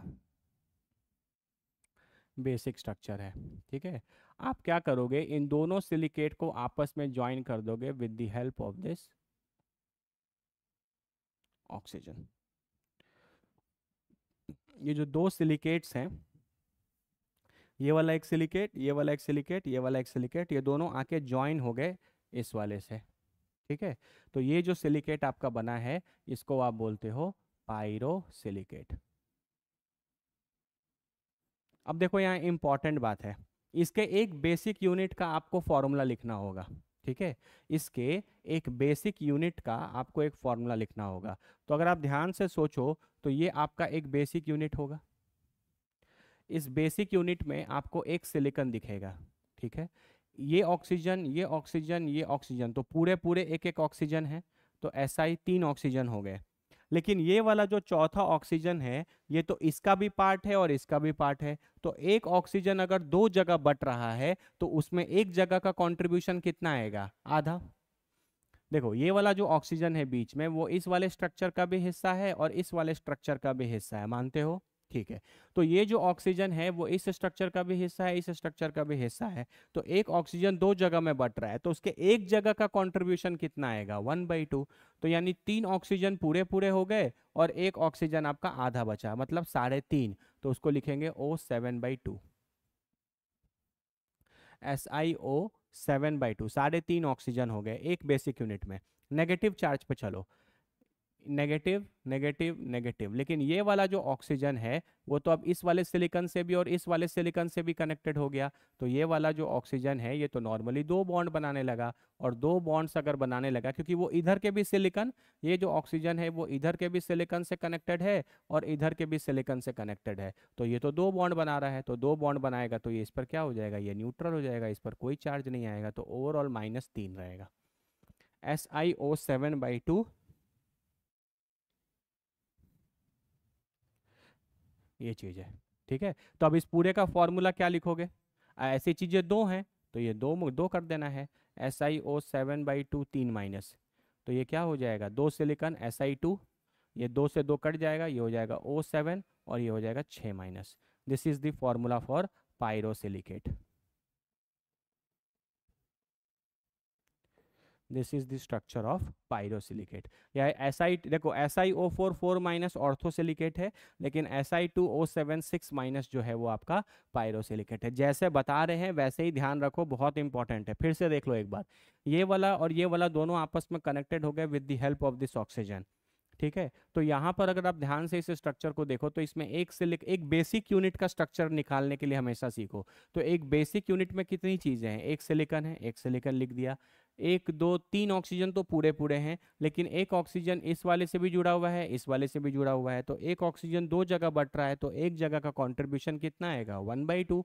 तो यानी टोटल 3 ऑक्सीजन पूरे पूरे और एक ऑक्सीजन आधा, 3.5 ऑक्सीजन आया, तो उसको हम 7/2 लिख सकते हैं। नेगेटिव चार्ज की बात आएगी, माइनस माइनस माइनस, लेकिन ये वाला ऑक्सीजन तो इधर के भी सिलिकॉन से जुड़ा है और इधर के भी सिलिकॉन से जुड़ा है, तो ये ऑक्सीजन तो एक एक बॉन्ड बना, दो बॉन्ड बनाने लगा, और दो बॉन्ड बनाने लगा तो ये न्यूट्रल हो गया। जैसे ये सारे ऑक्सीजन एक एक बॉन्ड बना रहे थे इसलिए माइनस था, लेकिन इसमें से एक ऑक्सीजन अब दो बॉन्ड बनाने लगा तो वो न्यूट्रल हो गया, तो ओवरऑल 3 ही माइनस आएगा। तो SiO7/2 3 माइनस। ऐसे कितने हैं, दो हैं, तो दो तुमने कनेक्ट कर दिए, तो यानी ये फॉर्मूला हो गया, दिस इज पायरोसिलिकेट। ठीक है, इसके बारे में वो देखो एक और इम्पॉर्टेंट बात बताते हैं, ये ऑर्थोसिलिकेट के बारे में। SiO4 4 माइनस है, तो इसका एक कंपाउंड होता है जर्कोनियम के साथ, ऐसा लिखेंगे, ZrSiO4, ZrSiO4। ये यहाँ ये +4 है और इस पे -4 होता है, तो ओवरऑल न्यूट्रल है, जर्कोनियम सिलिकेट। ठीक है, इसी को बाबू आप बोलते हैं अमेरिकन डायमंड। ठीक है, अमेरिकन डायमंड, AD बोलते हैं ना, आर्टिफिशियल ज्वेलरीज बनता है, आर्टिफिशियल ज्वेलरी।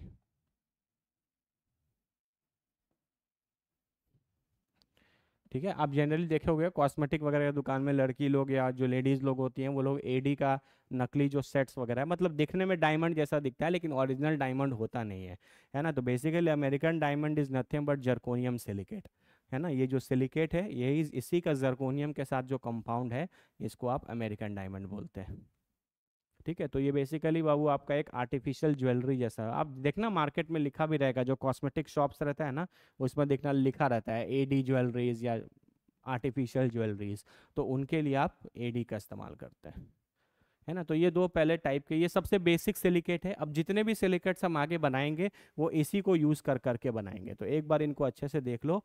ये सिलिकेट है, ये एक अकेला था, इसमें दो ऑर्थो सिलिकेट आपस में जुट गए तो पायरो सिलिकेट बना। कैसे मैंने इसके एक यूनिट का फॉर्मूला लिखा है, कैसे इसका टोटल फॉर्मूला आया, ये सारी बातें। ठीक है, एक बार देख लो अच्छे से।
चलो, अगला जो है बाबू वो आपका है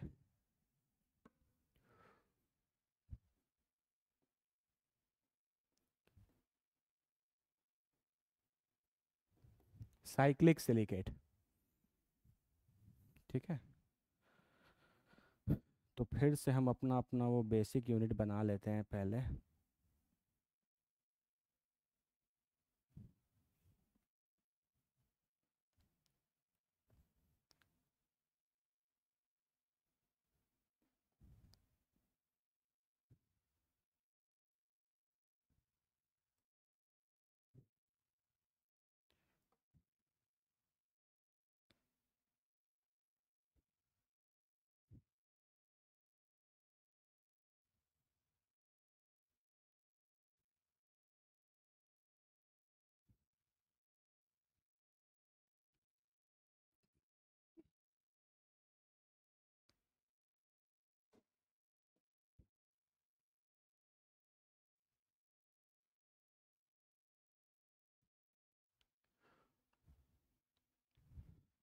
यहाँ बीच में एक सिलिकन है, ये मेरा एक ऑर्थो सिलिकेट रेडी है।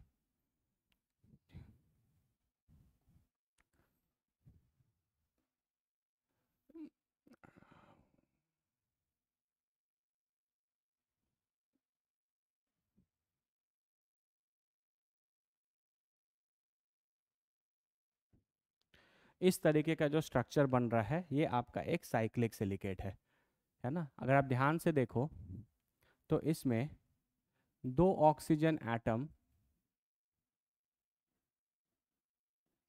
शेयर्ड है, दो ऑक्सीजन एटम जो है वो आपका शेयर्ड है। जैसे तुम कोई भी इसका एक बेसिक यूनिट पकड़ लो, ठीक है, जब तुम इसका एक बेसिक यूनिट पकड़ लोगे, देखो जैसे मान लो ये तुमने इसका एक बेसिक यूनिट पकड़ लिया, तो इसके एक बेसिक यूनिट में तुम ध्यान से देखो तो ये वाला ऑक्सीजन भी इसके साथ शेयर्ड है और ये वाला ऑक्सीजन भी इसके साथ शेयर्ड है। या ये वाला पकड़ोगे तो ये वाला शेयर्ड है, ये वाला शेयर्ड है। ठीक है, तो अगर आप इसका बेसिक यूनिट का फॉर्मूला लिखोगे तो क्या लिखोगे, देखो, एक सिलिकॉन।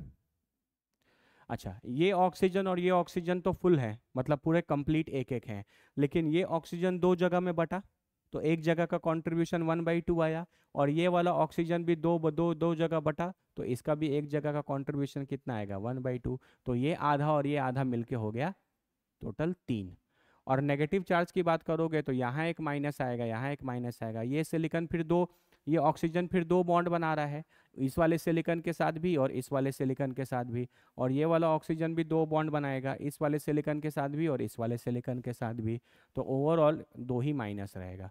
तो SI3 SiO3 2 ये इसका एक बेसिक यूनिट का फॉर्मूला हो गया। ऐसे कितने यूनिट यहाँ दिख रहे हैं, टोटल 3 यूनिट दिख रहे हैं। तो टोटल फॉर्मूला क्या हो जाएगा, Si3O9 6 अरे एक में 3 है तो इसमें भी 3, इसमें भी 3, सारे इसी चीज को 3 से मल्टीप्लाई कर देना है, तो हो जाएगा Si3O9 और टोटल 6 नेगेटिव, एक पे 2 नेगेटिव है तो 3 पे टोटल 6 नेगेटिव होगा। ठीक है, तो ये आपका एक स्ट्रक्चर है सिलिकेट का। इसी से मिलता जुलता एक और स्ट्रक्चर आप बना सकते हो यहाँ पे। ठीक है,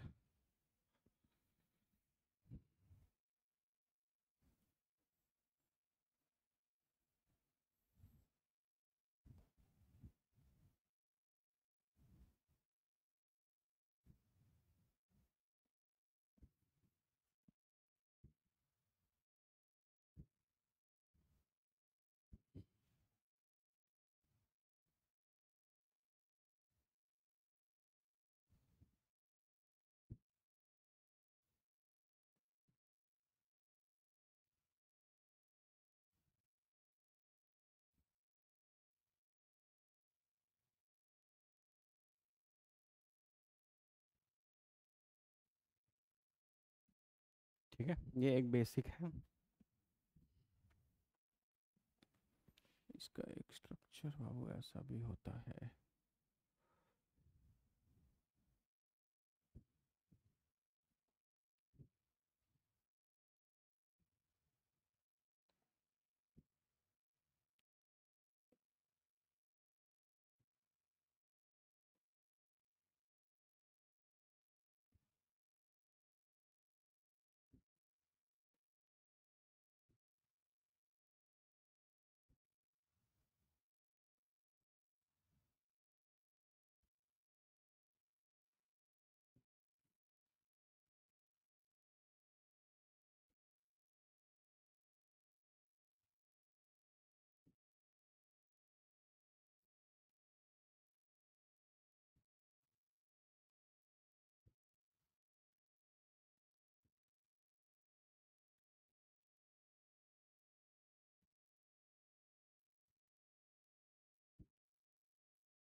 थोड़ा बाबू इनके स्ट्रक्चर्स बनाना प्रैक्टिस का चीज़ है ना, हम लोग को आदत है बनाने का, इसीलिए पता है कैसे बनेगा, नहीं तो तुम गड़बड़ कर दोगे पेपर में।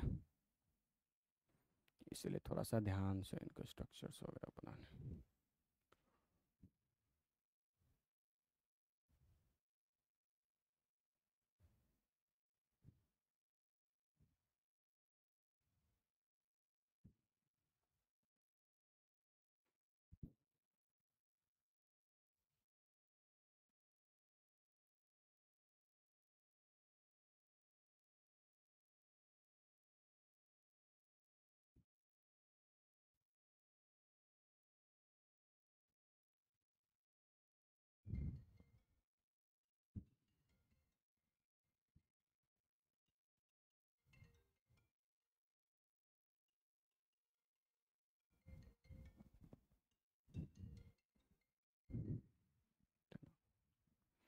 फ़ोन से तो आदमी परेशान रहता है, साइलेंट कर देंगे बस मन शांत हो जाएगा।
देखो ये एक सिलिकेट है, ठीक है।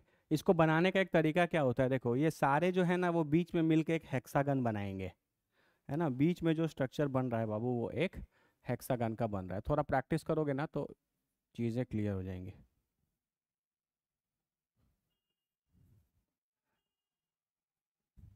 तो साइक्लिक के दो स्ट्रक्चर हैं, एक ये तीन वाला भी है, देखो यहाँ बीच में ट्रायंगल बन रहा है, ये तीन है। अरे तुम तीन ऑर्थोसिलिकेट लिए हो तो ट्रायंगल बना है, यहाँ मैंने एक दो तीन चार पाँच छः लिया है, तो बीच में एक हेक्सागन बना है, ठीक है। इसका भी अगर तुम एक बेसिक यूनिट देखने की कोशिश करो, है ना, जैसे इसका भी तुम अगर एक बेसिक यूनिट देखने की कोशिश करो तो इसमें तुमको एक सिलिकॉन दिखेगा, ये ऑक्सीजन, ये ऑक्सीजन, ये वाला ऑक्सीजन और ये वाला ऑक्सीजन तो पूरा पूरा है, ये वाला ऑक्सीजन दो जगह में बटा और ये वाला भी ऑक्सीजन दो जगह में बटा, तो इसका भी SiO3 2- आएगा। लेकिन ओवरऑल इसमें टोटल कितने हैं, छः हैं, तो इस ऐसे ही कितने यूनिट हैं, छः यूनिट्स हैं, तो हो जाएगा Si6O18 12-, Si6O18 12-, तो ये भी साइक्लिक स्ट्रक्चर करेक्ट है और ये भी साइक्लिक स्ट्रक्चर करेक्ट है, ठीक है। ये भी साइक्लिक स्ट्रक्चर करेक्ट है आपका और ये भी आपका साइक्लिक स्ट्रक्चर जो है वो करेक्ट है, दो भी है। ये तीन को यूज़ कर किया तो आपने एक ट्रायंगल बनाया, और यहाँ पे आप छः को यूज़ करके बना रहे हो तो बीच में एक हेक्सागन बन रहा है। तो ध्यान से देखना है ना, ये स्ट्रक्चर देखो हम बहुत इजीली बना लिए कॉपी पेस्ट करके, लेकिन आप बनाने में कंफ्यूज हो जाएंगे, इसलिए हम तुमको ट्रिक सिखा रहे हैं कि बीच में एक हेक्सागन बनना चाहिए। इस तरीके से आप अपने 6 सिलिकेट्स को जोड़ेंगे। बोलो क्लियर है क्या बाबू? ठीक है, तो चलो आज वाइंड अप करते हैं यहीं पर, अच्छे से देख लो एक बार, कोई डाउट है तो, है ना। ये पहला पॉलीफॉस्फोरिक एसिड सीरीज था, फिर ये क्रोमियम ऑक्साइड वाला था, फिर P4O10 P4O6, inorganic benzene borax, ये दोनों बहुत इंपॉर्टेंट हैं, ठीक है। बोरैक्स का स्ट्रक्चर नॉन प्लेनर, ये वाला पॉलीथायोनिक सीरीज, फिर ये सारी चीज़ें S3O9, और लास्ट में सिलिकेट। सिलिकेट्स का मेन कॉन्सेप्ट समझ में आया या नहीं आया? सिलिकेट्स का जो बेसिक फंडा है वो यही है कि सिलिकॉन का साइज अपने थर्ड पीरियड में एज कंपेयर टू फॉस्फोरस, आपका सल्फर, क्लोरीन, इन सबसे बड़ा है। तो बड़ा साइज होने के कारण ये ऑक्सीजन के साथ मल्टीपल बॉन्ड या पाई बॉन्ड नहीं बना पाता। तो ये सिलिकॉन जो है वो ऑक्सीजन से हमेशा सिंगल बॉन्ड से कनेक्टेड होता है और अलग अलग तरीके के कंपाउंड्स बना सकता है जिनको सिलिकेट्स बोलते हैं। ये ऑर्थो सिलिकेट है, ये सबसे बेसिक यूनिट है। इसी बेसिक यूनिट को यूज़ करके आप अलग अलग तरीके से अरेंज करके आप अलग अलग तरीके के सिलिकेट्स बना रहे हैं। ठीक है, तो पायरो सिलिकेट में आपने दो कनेक्ट कर दिया। ठीक है, आपने साइक्लिक सिलिकेट में दो से ज़्यादा, इसमें तीन, इसमें छः ऑर्थो सिलिकेट्स को कनेक्ट कर दिया और अब अपने अपने कंपाउंड बनाए। ये एक बेसिक यूनिट का फॉर्मूला लिखने आना चाहिए, फिर तो वैसे जितने यूनिट होंगे उतने मल्टीप्लाई कर दोगे तो आंसर आ जाएगा।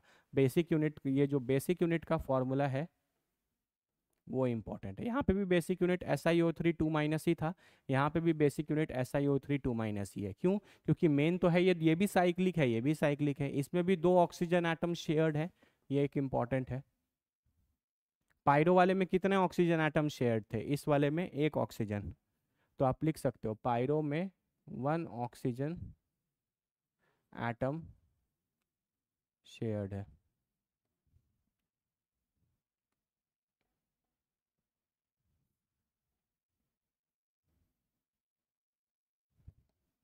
वन ऑक्सीजन एटम शेयर्ड है, जबकि साइक्लिक वाले में कितने शेयर्ड है? दो शेयर्ड है। ठीक है, चलो इसके आगे फिर नेक्स्ट क्लास में कंटिन्यू करेंगे। और दो तीन टाइप के सिलिकेट्स बचे हैं, इजी टॉपिक है ये सब, इसमें कुछ है नहीं, बस स्ट्रक्चर वगैरह का थोड़ा ध्यान रखना है, बेसिक यूनिट लिखने आना चाहिए और उस हिसाब से आप बना सकते हो। इसमें जेई एडवांस वगैरह का भी एक क्वेश्चन आया है, आप इतना रिवाइज करके आना, नेक्स्ट क्लास में करेंगे, कल उसी से स्टार्ट करेंगे। ठीक है, चलो मिलते हैं फिर नेक्स्ट क्लास में, थैंक यू।